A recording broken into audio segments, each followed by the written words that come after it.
Assalamualaikum warahmatullahi wabarakatuh.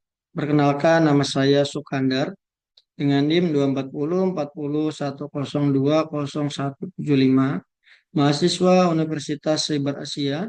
Di sini saya akan menjelaskan tugas, yaitu membuat makalah mata kuliah data mining dengan judul klasifikasi resiko diabetes pada perempuan menggunakan metode CRISPR-DM dan algoritma random forest pada dataset Indian Diabetes. Nah, latar belakang penelitian, diabetes mellitus merupakan penyakit tidak menular yang kronis yang menjadi ancaman serius bagi kesehatan global karena tingkat morbiditas dan mortalitasnya yang tinggi, terutama pada kelompok usia produktif. Secara spesifik, perempuan memiliki profil risiko yang lebih kompleks akibat faktor hormonal, riwayat jumlah kehamilan, serta kecenderungan genetik keluarga. Hal ini menegaskan urgensi dilakukannya deteksi dini untuk mencegah komplikasi jangka panjang melalui intervensi medis yang bijak. Penelitian ini berfokus pada pembangunan model klasifikasi risiko diabetes pada perempuan menggunakan algoritma random forest. Proses pengembangan model dilakukan secara terstruktur melalui kerangka kerja CRISPR-DM atau Cross Industry Standard Process atau for data mining, yang mencakup tahapan pemahaman bisnis, pengolahan data, pemodelan, dan kalkulasi. Melalui pendekatan ini diharapkan tercipta sebuah sistem klasifikasi yang efektif untuk mengidentifikasi risiko diabetes pada perempuan sehingga upaya pencegahan dan penanganan dapat dilakukan secara lebih optimal. Rumusan masalah dan tujuan. Nah, rumusan masalah bagaimana menerapkan metodologi CRISPR-DM ini pada klasifikasi risiko diabetes. Kemudian bagaimana kinerja algoritma random forest dalam klasifikasi. Bagaimana perbandingan performa dengan model dasar. Tujuan penelitian menerapkan tahap CRISPR-DM untuk membangun model klasifikasi. Mengembangkan model berbasis random forest dengan prevalence sistematis. Mengevaluasi kinerja menggunakan metrik klasifikasi. Landasan teori. Yang pertama, diabetes mellitus dan faktor resiko. Untuk diabetes ini, diabetes mellitus tipe 2 adalah gangguan metabolik yang ditandai oleh hipoglikemia kronis akibat resistensi insulin, gangguan sekresi insulin, atau keduanya pada perempuan. Faktor risiko yang sering dikaji antara lain usia, indeks massa tubuh, BMI, tekanan darah, kadar glukosa darah, riwayat kehamilan, dan riwayat keluarga yang tercermin dalam diabetes. Kemudian data mining dan klasifikasi. Data mining adalah proses pengekstraksi pola bermakna dari data dalam jumlah besar untuk tujuan prediksi atau deskripsi. Kemudian klasifikasi merupakan salah satu tugas utama data mining yang bertujuan memetakan suatu objek ke dalam kelas tertentu berdasarkan fitur-fitur prediktor, misalnya mengklasifikasikan pasien diabetes atau non-diabetes. Kemudian metodologi CRISPR-DM terdiri atas 6 fase, yaitu business understanding, data understanding, data prevention, modeling, evaluation, dan deployment. Metodologi ini bersifat interaktif dan fleksibel sehingga cocok diterapkan untuk studi kasus kesehatan yang memerlukan pelanggan analisis seiring evaluasi model. Kemudian dataset prima Indian Diabetes. Untuk dataset ini dari Kaggle berisi 768 total data dengan 8 variabel fitur dan 1 variabel target outcome. Nah, seluruh data sampel adalah perempuan keturunan 5 berusia minimal 21 tahun dengan label outcome sama dengan 1 diabetes dan outcome atau 0 non-diabetes. Kemudian algoritma random forest yang kelima, random forest adalah algoritma klasifikasi assembler berbasis kumpulan decision tree yang dilatih pada subset dan data dan subset fitur yang dipilih secara acak. Kombinasi banyak pohon voting mayoritas membuat random forest relatif stabil dan tahan terhadap overfitting dibanding satu pohon keputusan. Nah, pada implementasi ini digunakan random forest classifier dari scikit-learn dengan jumlah pohon n atau random state. Nah, untuk metodologi CRISDM, yang pertama itu business understanding atau pemahaman bisnis. Nah, ini adalah langkah awal yang paling krusial di sini adalah fokus memahami tujuan dan kebutuhan dari sudut pandang bisnis. Anda menentukan apa masalahnya, apa yang ingin dicapai, dan bagaimana kesuksesan akan diukur.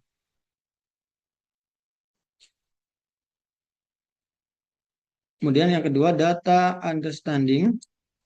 Setelah tahu tujuannya, Anda mulai mengumpulkan data di tahap ini, memeriksa data, melihat apakah data yang hilang, mencoba menemukan wawasan awal, kemudian untuk melihat apakah data tersebut relevan dengan masalah bisnis tadi.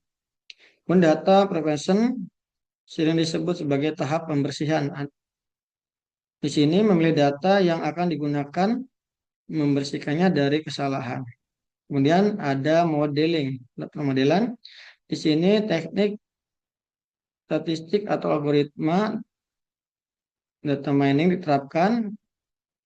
Anda akan memilih model yang paling sesuai dan mengatur parameter-parameternya agar mendapatkan hasil prediksi atau klasifikasi yang paling akurat. Nah, perhatikan paparan pola balik antara tahap ini dan data prevention karena sering kali Anda harus kembali membersihkan data setelah melihat hasil model awal. Nah, untuk evaluasi, sebelum disebarluaskan, model harus diuji. Apakah model ini benar-benar menjawab pertanyaan bisnis di tahap pertama? Jika hasilnya belum memuaskan atau ada teman baru, proses bisa kembali ke tahap awal.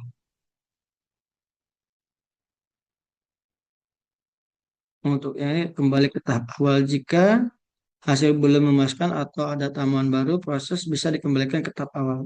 Kemudian file development atau penyebaran. Jika model sukses, dianggap sukses saatnya menggunakan di dunia, yaitu ini bisa berupa pembuatan laporan, integrasi ke dalam aplikasi, atau penggunaan model secara rutin untuk mengambilkan keputusan otomatis. Nah, katalogis dataset. Nah, dataset berisi 760 data dengan 8 variabel fitur dan satu variabel target outcome. Seluruh sampel adalah perempuan keturunan berusia minimal 21 tahun. Ini dengan label tadi outcome 1 atau diabetes, outcome 0 non diabetes. Nah, ini untuk tabelnya. Nah, ini untuk distribusi kelas menunjukkan ketidakseimbangan kelas yang modelnya moderat namun masih cukup seimbang untuk analisis klasifikasinya. Di sini 500 pasien mayoritas non diabetes ya 65%. Kemudian 268 pasien diabetes di mana tadi menunjukkan ketidakseimbangan kelas moderatnya namun masih layak untuk metode klasifikasi umum. Nah, ini untuk analisis nilai hilang. Nah, dari beberapa ini mengandung nilai 0 yang secara medis tidak realistis dan diperlakukan sebagai nilai hilang. Nah, di sini untuk insulin 374 untuk nilai nolnya, skin thickness 227, blood pressure 35 untuk nilai nolnya, BMI 11 untuk setiap variabelnya. Nah di sini insulin memiliki 374 nilai 0. Nah, yang terbanyak di mana nilai 0 yang tidak realistis. Nah, untuk tahap persiapan data. konversi nilai nol. Pertama nilai nol pada glukosa, blood pressure, suntik rate, insulin, dan BMI dikonversi menjadi non karena tidak terdeteksi secara klinis pada slide yang sebelumnya.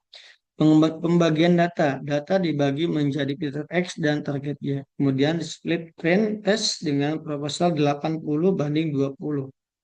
614 trend, kemudian P154 test. Imputasi median. Nah, nilai hilang diganti dengan median untuk menjaga kualitas data tanpa mengurangi jumlah sampel. Kemudian standarisasi fitur dinormalisasi menggunakan Z-score agar memiliki skala yang sebanding.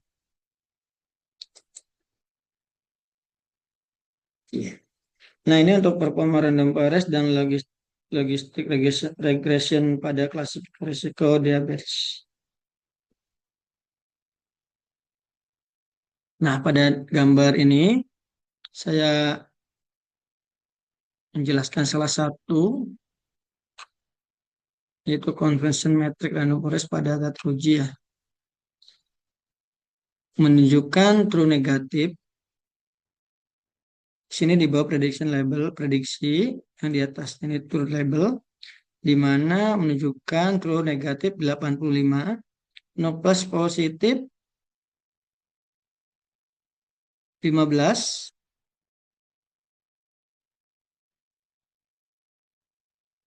plus positif 15, pas negatif 25, kemudian true positif. Nah, di mana true negatif 85 pasien non diabetes yang benar diprediksi non diabetes, berarti benar non diabetes. Nah, kemudian false positif 15 pasien non diabetes yang salah diprediksi diabetes. Ini salah diprediksi diabetes.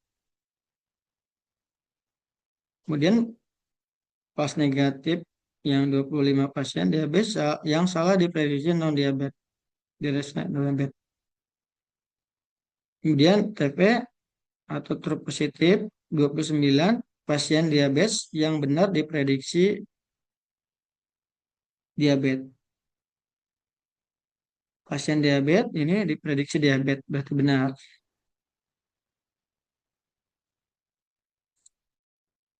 Nah, ini hasil dari metrik tadi, hasil klasifikasi confusion metrik random forest, di mana 85 itu kalau negatif benar, non diabetes, kemudian 15 false positif, salah prediksi diabetes, kemudian 25 false negatif, salah prediksi non diabetes, 29 true positif, benar diabetes.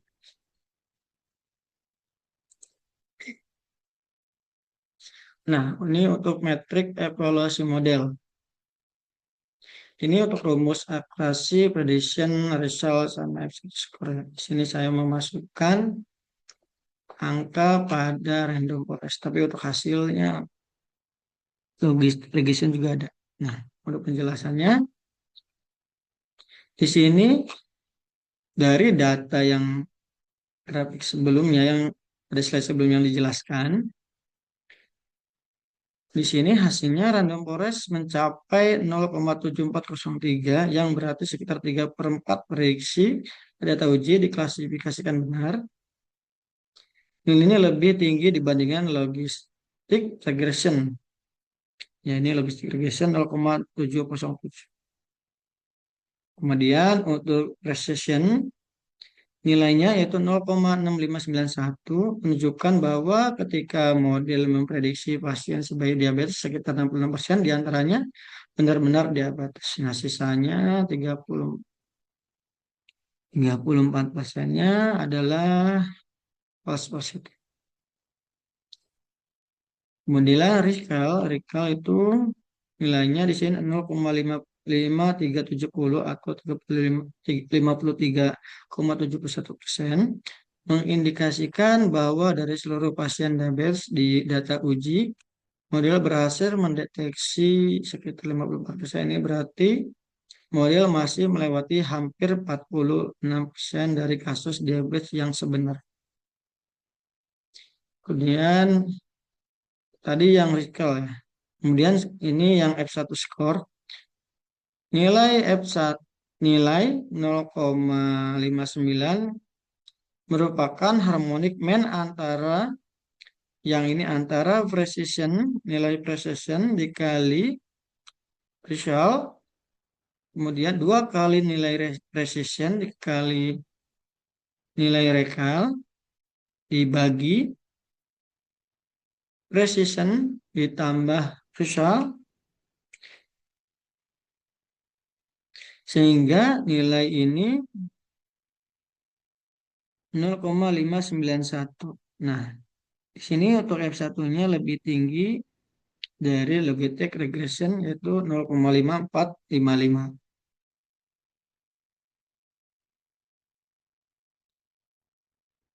Nah, ini untuk perbandingan performa modelnya.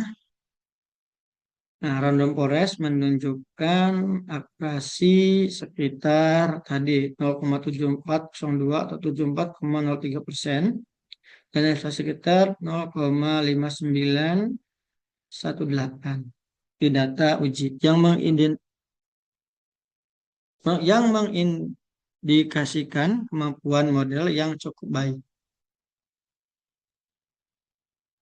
dalam menghasilkan risiko diabetes berdasarkan fitur yang tersedia.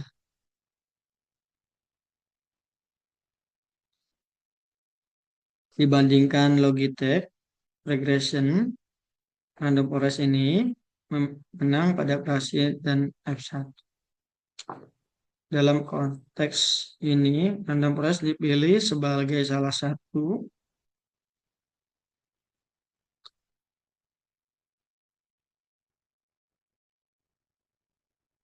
dalam konteks ini, random forest dipilih sebagai model utama karena sifatnya yang lebih fleksibel dalam menangani hubungan nonlinear dan interaksi antara fitur yang kompleks.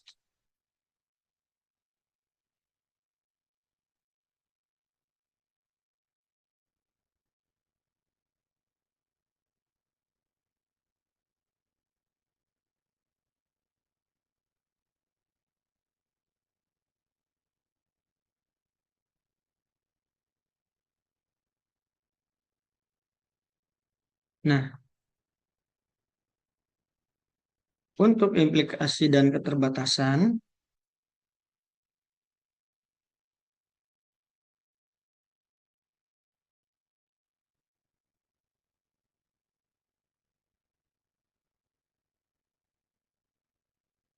secara praktis, ya,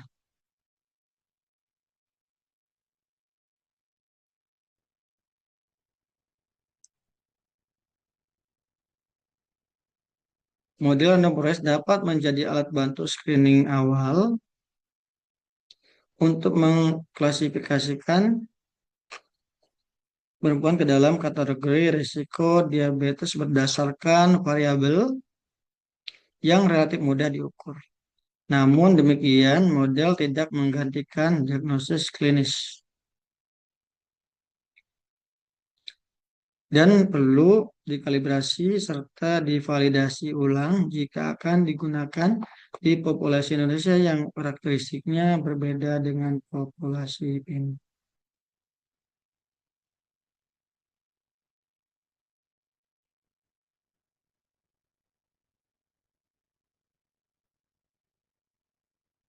Nah, untuk keterbatasannya itu mencakup ya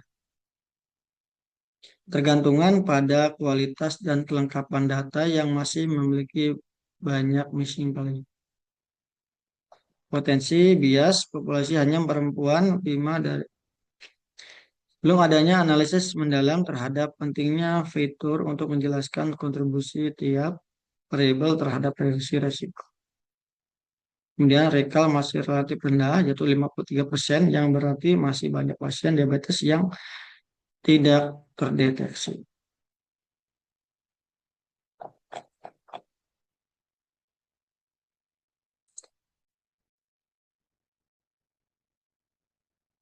Nah, untuk kesimpulan dan saran,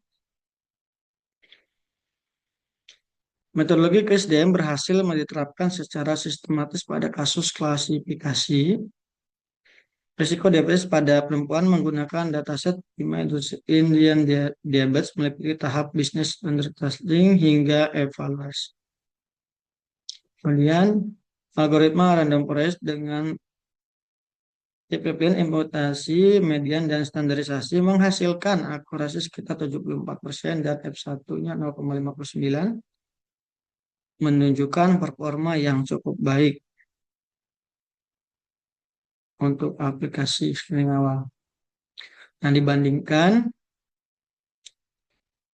dengan logistik regression, random forest memberikan peningkatan akurasi sehingga layak dipertimbangkan sehingga model utama untuk klasifikasi risiko diabetes pada perempuan dalam studi ini.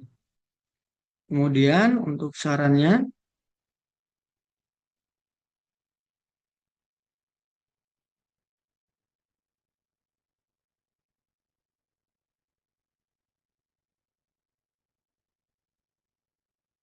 penelitian lanjutan dapat mengeksploitasi tuning hiperparameter random forest ya untuk meningkatkan risiko pada kelas diabetes dan mengurangi fase false negative rate.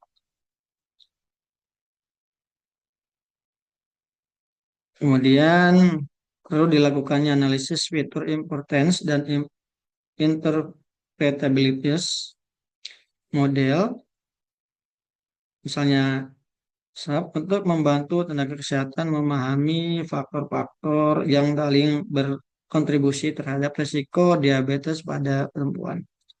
Kemudian validasi eksternal menggunakan data pasien perempuan dari populasi lain, misalnya populasi Indonesia perlu dilakukan sebelum model digunakan dalam pengambilan keputusan. Kemudian pertimbangan teknik ya, pertimbangan untuk menggunakan teknik oversampling atau plus weight adjustment. Nah, guna meningkatkan risiko tanpa mengorbankan precision terlalu banyak.